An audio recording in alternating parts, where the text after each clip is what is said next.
হারোয়ার প্রার্থী মোহাম্মদ আব্দুল মাথিন সাহেব।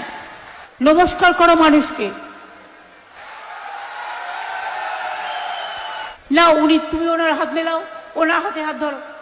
দিদি আমাকে যদি বলে আগুনে ঝাঁপ দিয়ে দাও, আমি আগুনে ঝাঁপ দিয়ে দেবো। কোন সভা থেকে মমতা ব্যানার্জি বলেন যাও নমস্কার করো, আজকে বলতে হচ্ছে নমস্কার করো। তার মানে কি, মুফতি সাহেব যদি বা চায় যে আমি আমার ইমানটাকে বাঁচাতে চাই, মানে বাঁচাবো, কিন্তু ও বাঁচাতে পারবে না, কারণ আল্লাহ এমন একটা জায়গায় ওকে পৌঁছে দিয়েছে, ওকে বেঈমান করে ওর জামানত জব্দ করে, কারণ ওর পূর্বে অনেক কথা রয়েছে যে কথাগুলো রসুলকে তৌহিন করেছে, রসুলের সামনে গুস্তাকি করেছে, নবীকে বলেছে ভিখারির বাচ্চা। একটা মহিলার হাতে, তার মাথায় কাপড় নিয়ে একটা বেগানা মহিলার হাতে হাত দিয়ে নমস্কার করছে, শেষে একটা কথা বললো, যাও তোমরা বসো যাও। তার মানে কি, মুফতি সাহেব তোমার ইমান আমি লুটে নিয়েছি, যাও এবার তুমি বসে পড়ো, আমার কাজ হয়ে গেছে, চলে যাও যাও।